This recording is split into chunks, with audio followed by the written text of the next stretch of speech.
The mystery of the talents. Why is the parable of the talents such a significant parable in the Gospels? This parable holds the secret to supernatural abundance.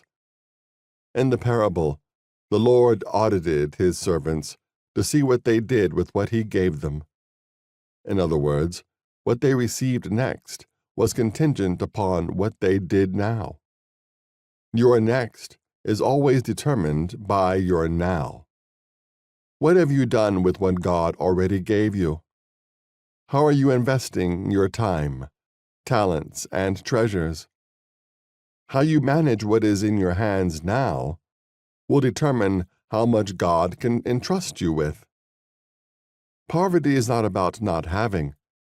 It is about not knowing the value of what you already have. In the same way, prosperity is not about having an abundance of material possessions. It is really about recognizing the value of what you possess. If you want a house, you must properly steward the apartment that you already have. If you want a new car, you must correctly steward the used car that you already own. You can indicate your readiness for more by properly stewarding what you already have. When my wife and I started the church, we actually did everything. My wife was the children's church leader, the worship leader, and the usher. I was the preacher and the sound technician. Our first sound system was a computer speaker under a chair, and we used it every Sunday. Then God gave us a $300 PA system.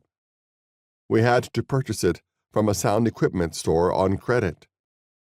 That precious business owner allowed us to pay over time until it was paid in full.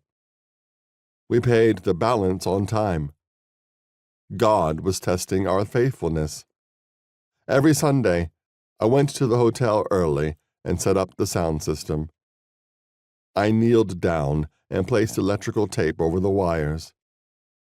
After I set up the sound system, I interceded over the room and prepared to preach, and I preached my heart out. God was testing our faithfulness. I had no idea that I would eventually have hundreds of thousands of dollars worth of equipment and a full staff. God knew what he was going to give us, but we had to demonstrate faithfulness in the little things. Are you faithful with $5? Are you faithful with $50? Are you faithful with $50,000? Do you understand? What has God entrusted to your care? Have you demonstrated faithfulness in those things? Your stewardship will determine your readiness to receive and how much you are able to receive from him. Have you been a good steward?